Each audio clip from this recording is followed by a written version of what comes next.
కోతుకుంట కదా అది.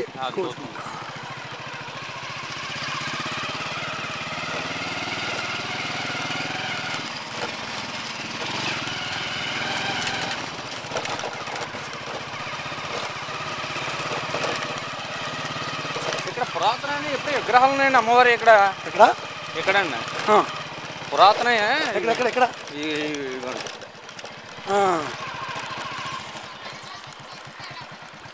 పోనీ కొద్దిగా మనం ఆంజనేయ స్వామి తీద్దాం.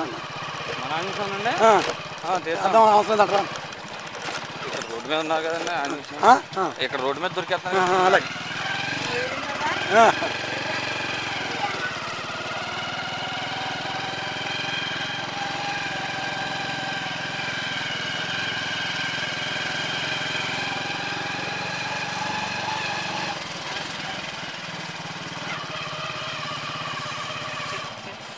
తాళం అదే ఎంత తాళం తీసుకున్నాం.